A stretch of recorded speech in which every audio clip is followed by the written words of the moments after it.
This presentation is for Accounting for Business Decisions A financial statements.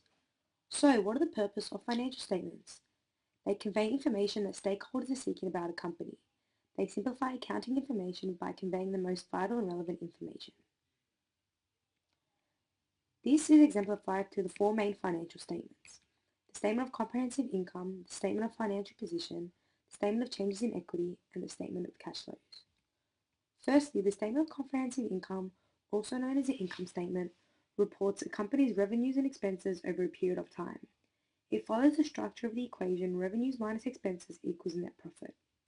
This ultimately highlights a company's financial position, whether they're profitable or not.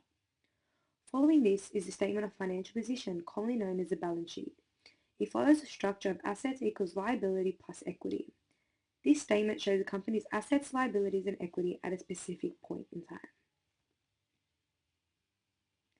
Next is a statement of changes in equity.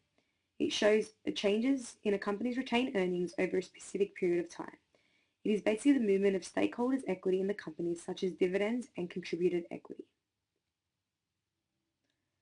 Lastly is a statement of cash flows. This illustrates the inflows and outflows of cash in a company over a specific period of time.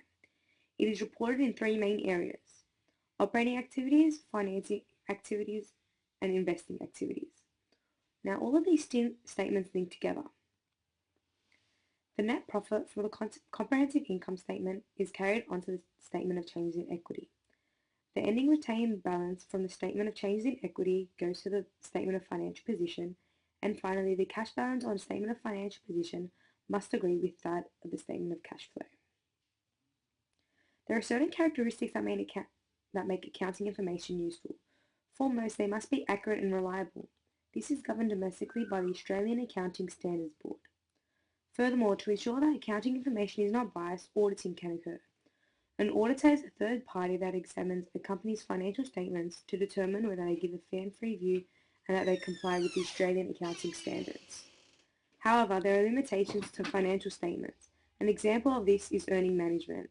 It takes advantage of how accounting rules can be applied and are legitimately flexible when companies can incur expenses and recognize revenue. That is accounting statement. Thank you for watching.